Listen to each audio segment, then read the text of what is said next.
लड़की के सामने उसका भाई और उसका चचा उस लड़के को कत्ल करते हैं। बड़ी सफाई से आपकी जो गर्दन है वो यूं पड़ी है जमीन पे और उसकी आंखें खुली और वो यूं करके देख रही है।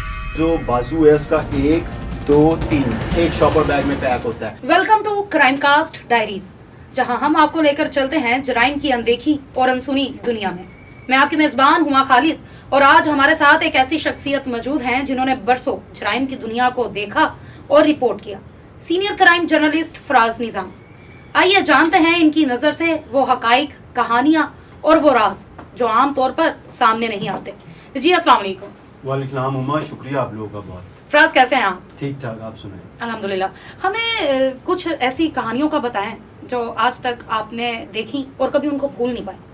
देखिए, बहुत से केसेस हमने कवर किए हैं और हम जब भी कोई इंसिडेंट होता था तो हम मौके पर जाते थे, जाए वुकवा के ऊपर, उधर जाके 3 घंटे लगे, 4 घंटे लगे, 5 घंटे लगे। तो जिस तरह वहाँ पर सिक्योरिटी इदारे होते थे उनके साथ हमने भी रिपोर्ट भी करना होता था। फिर जाहिर सी बात है, जो जर्नलिस्ट होता है, इन्वेस्टिगेशन जर्नलिज्म आप जब कर रहे होते हैं, क्राइम रिपोर्टर होते हैं, तो वो आपकी खुद से इतनी सलाहियत होनी चाहिए कि आप पुलिस को वहाँ पे जो मौजूद हैं, फोरेंसिक है, पुलिस है, इन्वेस्टिगेशन विंग है, ऑपरेशन विंग है, सीआईए है, उनको आप बता भी सकें कि अगर वो आपसे कोई बात शेयर कर रहे हैं तो आप भी बता सकें कि अगर ये इस पहलू से इसको देखा जाए तो ऐसे हो सकता है। तो मैं एक वाकया बताता हूँ आपको कि 15 की कॉल चलती है और हमारा जो कॉलर, जो सोर्स है, वो ये कहता है कि बदामी बाग में एक घर है, रेलवे ट्रैक है, रेलवे ट्रैक जब आप क्रॉस करेंगे और वहाँ पे आप गाड़ी या मोटरसाइकिल पे नहीं जा सकते थे। एक तरफ आप गाड़ी और मोटरसाइकिल पार्क करेंगे और दूसरी तरफ आप जब रेलवे ट्रैक पैदल क्रॉस करके जाएंगे तो वहाँ पर एक घर बना हुआ है जहाँ से एक पुलिस को लाश मिली है और वो लाश की इतला अहले इलाका ने दी। तो इस जब कॉलर हमें कॉल करता है उसके बाद हम बदामी बाग पहुंचते हैं। मेरे साथ एक बहुत सीनियर जर्नलिस्ट भी होते हैं, आज टीवी के रियाज अमान साहब।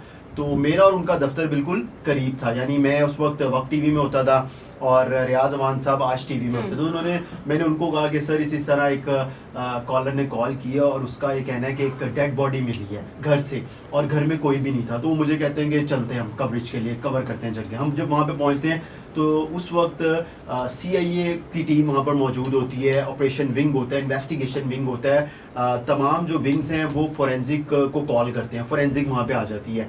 तो हम अंदर अभी दाखिल होने लगते हैं तो एक डीएसपी थे सीआईए के, रियाज शाह, वो रिटायर हो गए मैं वो और जो मेरे साथ सीनियर जर्नलिस्ट है रियाज अमान साहब, हम तीनों जब अंदर जाने लगते हैं तो दरवाजे बंद होते हैं।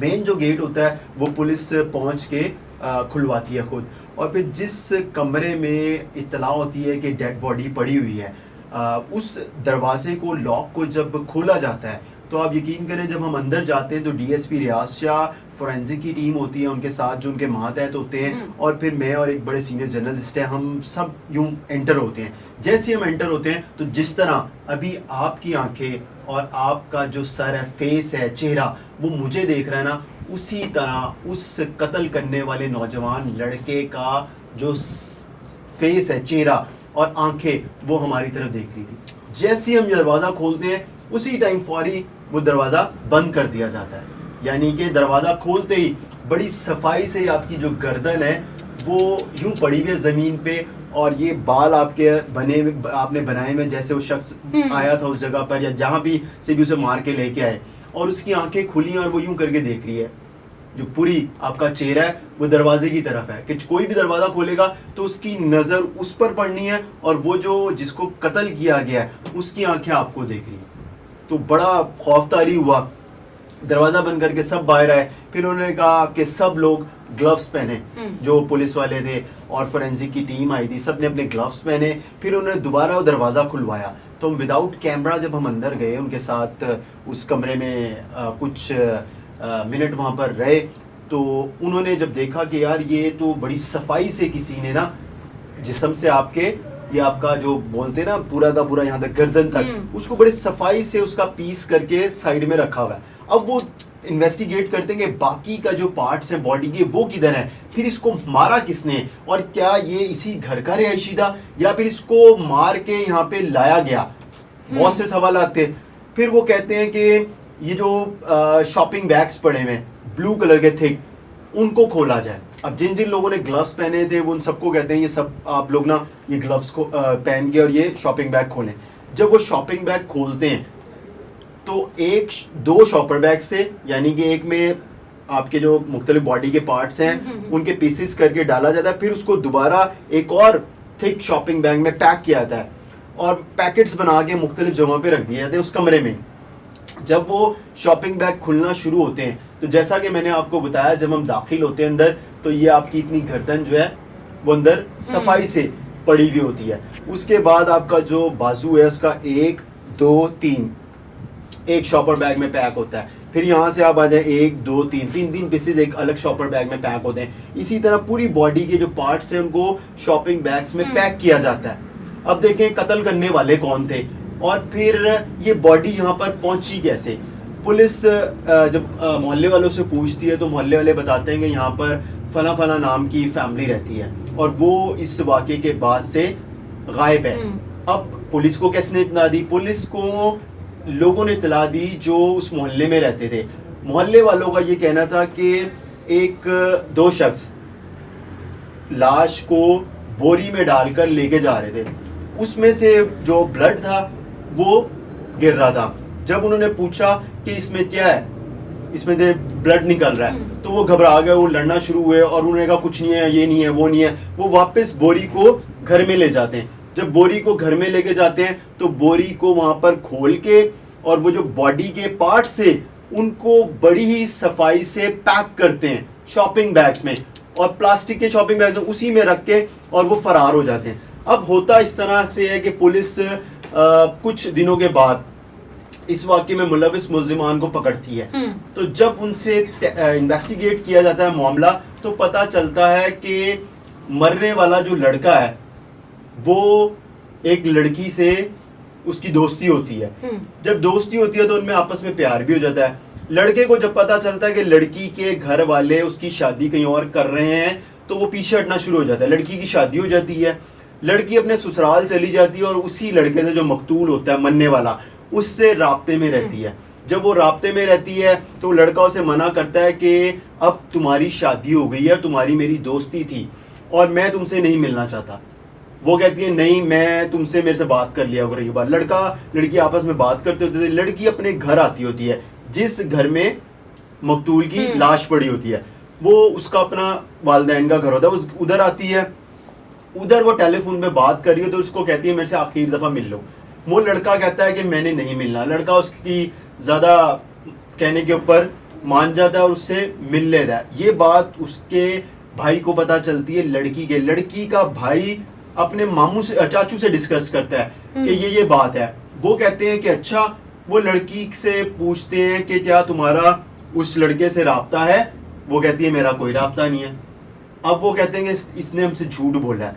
वो उसको मनाते हैं, कहते हैं कि तुम उस लड़के को बुलाओ, हम तुम्हारी शादी वहां पे करा देते हैं, क्योंकि तुम जो है ना अपने आप में कुछ खोई सी रहती हो, परेशान रहती हो, ऐसा लगता है कि डिप्रेस हो बहुत ज्यादा। क्यों वहां पे तुम खुश नहीं हो? वो कहती है मैं तो वहां पे बहुत ज्यादा खुश हूँ अपने ससुराल में। वो कहते हैं नहीं, तुम वहां पे खुश नहीं हो। और सही बात बताओ, वो जो तुम्हारा दोस्त था वो कहाँ है, क्या है, कोई राब्ते में है कि नहीं है? वो बताती है कि हाँ मेरी कभी कभार बात है। उसने कहा नहीं, हम तुम्हारी ना उसी से शादी करेंगे। लड़की को भी होता है कि यार मेरी तो जाहिर सी बात है, लड़की खुद भी चाहती होती है। लड़का जो होता है वो पीछे हट जाता है। जब वो लड़की कहती है ठीक है, मैं उसे बुला लेती है। वो लड़की के सेल फोन से उसको फोन मिलाते हैं और कहते हैं कि इतने बजे तुमने आना है, खाना हमारे साथ खाना है।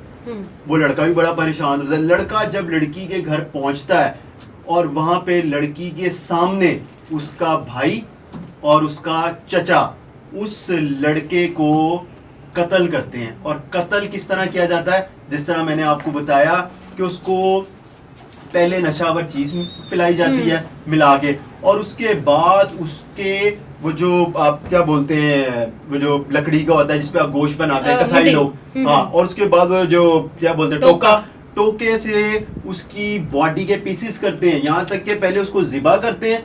लड़की मौजूद होती है और वो चीख रही होती है कि कोई तो मदद करने के लिए आए और ना करे, ना इसको इतनी अजियत दी जाए, क्यों इस तरह कर रहे हैं। वो सिर्फ उनके दिल में दिमाग में इस चीज का रंज होता है, रंजिश होती है कि ये हमारी जो ये बेटी बहन है ये इससे राब्ते में है और ये लड़का ही इसको उकसा रहा है, जबकि लड़का तो पीछे हट पीछे हट जाता रहा है। था। लड़की की ख्वाहिश होती है कि मैं लड़के से दोस्ती रखूं और मैं लड़के से मिलूं आखिरी दफा। अब वो उसको पहले जिबा करते हैं, उसके बाद तसल्ली से बैठ के वो उसके पीसेस बनाते हैं, यानी कि जिस तरह आप देखते हैं कुर्बानी का जानवर जिबा किया जाए या फिर आप गोश्त की दुकान पे जाते हैं तो वो जानवर जिबा करके आप जब जो गोश्त लेके आते हैं तो वो बड़ी खूबसूरती से कसाई, अच्छा कसाई जो होगा वो बड़ी सफाई से उसका गोश्त बनाएगा, खाल उतारेगा। इसी तरह उस लड़के के साथ किया गया। अब जब पुलिस पकड़ लेती है तो वो ये बताते हैं कि हमें ये था कि हमारी जो बहन है या बेटी है उसके साथ ये लड़का अटैच है और ये लड़का पीछे नहीं हट रहा। और फिर जब वो लड़की पुलिस को बयान देती है तो वो कहती है कि मैं तो इसको खुद फोन करती थी, ये मेरा फोन नहीं उठाता था और ये मुझे कहता था कि तुम्हारी शादी हो गई है तो तुम्हारा और मेरा सफर इतना ही था, तुम अपने घर खुश रहो तो मैं अपनी जिंदगी में खुश हूँ। तो वो लड़की ने आखिरी दफा कहा कि तुम मेरे से मिल तो लो, इसके बाद हम नहीं मिलेंगे। तो वो आखिरी जो मुलाकात थी वो उसकी मौत का बाइस बनी। और उसके जो लड़की का भाई था और चचा था उन्होंने इस बेदर्दी से कत्ल किया। और फिर उन्होंने कहा, जब पुलिस ने उनसे पूछा कि ये डेड बॉडी तुम कहाँ लेके जा रहे थे, कैसे इसको तुमने पैक किया, तो उन्होंने कहा जब हमने इसको मार दिया था तो उसके बाद हमारा ये प्लान नहीं था कि हमने इसके इस तरह पीसेस बनाने बॉडी के। हमने ब्राउन कलर की जो आप बोरी देखते हैं ना उसमें बॉडी को डाला, प्लास्टिक भी चढ़ाया, यानी कि प्लास्टिक जो होता है अमूमन हम देखते हैं उसको चढ़ाया, लेकिन बॉडी का जब उसको जिबा किया तो उसकी ब्लीडिंग इतनी थी, जाहिर सी बात है कि बंद नहीं हो रहा था खून। और उन्होंने ये भी इंतजार किया कि शायद ब्लड अब बंद हो जाएगा गिरना। घर में उनके जो खून निकला था वो भी मौजूद था, बहुत सी जगह उन्होंने जो घर के मुख्तलिफ हिस्से थे उधर से ब्लड को ख़त्म भी किया, रिमूव भी किया, यानी कि पानी से उसे साफ करने की कोशिश की। और वो इतने बुखलाहट का शिकार हो गए थे, मुल्जिमान ने कहा कि हम इसे दरिया में फेंकने जा रहे थे क्योंकि अंदर रिक्शा नहीं आ सकता था, हमारे पास मोटरसाइकिल पे हम लेके इस तरह जा नहीं सकते थे। तो हमने कहा हम पैदल इसको बाहर तक लेके जाते हैं गली के और वहां से हम ऑटो लेंगे, ऑटो के बाद हम इसे सीधा दरिया लेके जाएंगे और वहां पे फेंक के आ जाएंगे, किसी को पता नहीं चलेगा। तो मोहल्लेदारों ने इत्तेफाक से देख लिया तो उनको शक हुआ कि इस बोरी में से खून निकल रहा है और ये खून किसका है। जब उन्होंने शोर मचाया तो हम फिर बोरी वापस घर में ले गए और घर में बोरी लाने के बाद हमने ये प्लान किया कि इसको हमने ज़िबा तो कर दिया है लेकिन अब इसका हमने करना जाए। फिर हमने पीसेस बनाए और दो थिक जो शॉपर बैग से उसमें हमने तमाम पीसेस को रखा और हमने कहा कि जब थोड़ा सा मामला ठंडा होगा, यानी कि जो मोहल्लेदार हैं वो थोड़ा सा स्पेस उनको मिलेगी, जब कोई नहीं होगा तो हम इन्हीं शॉपर बैग्स को लेके जाएंगे और फिर दरिया में बहा देंगे। तो आप ये देखें कि ये वो वाकया है कि ये कई साल पुराना है, आज से लगा लें कोई आज 2025 है तो आप अब तकरीबन ये 8 साल पुराना वाकया, मैं आपको बता रहा हूँ 9 साल। लेकिन ये वाकया है इसलिए भी मुझे याद है कि मैं खुद उस वक्त पुलिस के साथ जब अंदर पहुंचा तो जिस तरह मैंने आपको बताया दोबारा कि जिस तरह आपकी आंखें और आपका चेहरा मुझे देख रहा है ना, उसी तरह उस लड़के का चेहरा मुझे देख रहा था। नौजवान की उम्र क्या थी? नौजवान की उम्र 25 से 30 के दरमियान होगी और वो लड़की भी इतनी एज की थी, 20 से 25 के दरमियान। लड़का अनमैरिड था अभी? लड़का भी अनमैरिड था, लड़की भी अनमैरिड थी और दोनों नॉर्मल सी फैमिली के थे। ये भी नहीं कि बहुत कोई गरीब था या बहुत कोई अमीर था। जब ये सारा मामला हो गया लड़की को उन्होंने कहाँ भेजा? लड़की कहाँ गई? लड़की को देखे, लड़की का इसमें कोई कसूर नहीं था। लोग सुनना चाह रहे होंगे कि लड़की का क्या बना। देखें, लड़की तो शामिल तफ्तीश हुई और लड़की को पुलिस वालों ने कहा कि बेटा जो हकाइक हैं वो बताएं। मैंने खुद जो उसका भाई था और उसका चचा था उनको यानी कि खुद मैंने कवर किया और उनका इंटरव्यू में याद है उस टाइम पे मैंने किया था उनका। तो जो लड़की थी ना उसको उन्होंने पूछा था कि ये सारा वाकया जो, तो लड़की ने ये बताया कि मैं अपने चचा को और भाई को रोकती रही हूँ, मैं चीखो पुकार करती रही हूँ, लेकिन इन्होंने मेरी सुनी नहीं। उन्होंने कहा था कि अगर तुम इधर से बाहर निकली तो हम तुम्हारे साथ भी ऐसा ही करेंगे। उसके बाद उस घर से वो सब कहाँ चले गए? लड़की को उन्होंने कहाँ छोड़ा? लड़की और उसका जो चचा और उसका जो भाई था वो वहां से उसको लेके गए चचा के घर और वहाँ पे उसको छोड़ा। चचा जो था और भाई वो भी अंडरग्राउंड हो गए, यानी कि उन्होंने कहा कि हमें पुलिस अब तलाश करेगी, क्योंकि मोहल्लेदारों ने जब पुलिस को इतला दी, पुलिस पहुंची, तो उन तक भी इस बात का इल्म हुआ कि पुलिस जो है उनके घर तक पहुंच गई और पुलिस को इन सब चीज़ों का पता चल गया।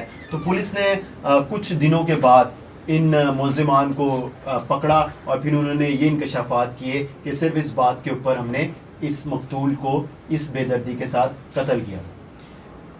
जो कातिल थे उसके भाई की क्या उम्र थी? भाई की उम्र होगी कोई 30 से 33 साल की उम्र के दरमियान। और यही क्यों किया उन्होंने? मतलब कि उस कत्ल के भी 100 तरीके होते हैं, लेकिन इतनी दरिंदगी से कत्ल और उसका सर काट के जिस तरीके से सामने सजाया गया। देखें, ये कोई भी नहीं जज कर सकता। उसमें आपके दिमाग में क्या चल रहा है, आपके दिल में क्या चल रहा है, मेरे दिल दिमाग में क्या चल रहा है, ये कोई जज नहीं कर सकता। और किसके दिल में कितना गुस्सा है ये किसी को नहीं पता। वो किस तरह इंतकाम लेता है आपसे ये कोई जज नहीं कर सकता। कि करने को कुछ भी ना करे और बदला लेने को आए तो वो इस बेदर्दी के साथ अपना गम और गुस्सा निकाले कि आप जब सुने या आप उस चीज़ को देखें तो आप हैरान और परेशान रह जाएं। इस पूरे वाक़ये से आपने क्या सीखा? देखें, हम ये देखते हैं और सुनते हैं कि लड़का लड़की के पीछे पड़ा हुआ है, लड़की की जान नहीं छोड़ रहा, और ये मुआशरे में ज़्यादा तादाद ऐसे ही है। इधर ऐसा नहीं था, इधर लड़की जो थी वो लड़के के साथ थी। अब दोनों की मोहब्बत तो सच्ची थी, लेकिन उनके घर वाले जो थे लड़की के, वो चाहते नहीं थे कि हम इस लड़के के साथ उसकी शादी करें।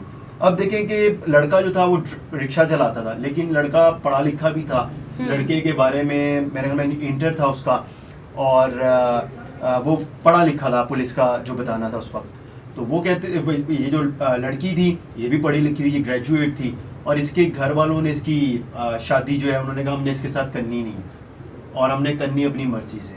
तो आप देखें यहाँ पे ये था कि लड़की चाहती थी कि मैं इस लड़के के साथ रहूं, मेरी लड़के के साथ दोस्ती रहे या मेरी शादी हो। वो ऐसा नहीं हो सका और लड़की की ख्वाहिश पे लड़का आखिरी दफ़ा मिला, जो उसके भाई और चचा को पता चला, जिसके बाद उन्होंने ये स्टेप उठाया।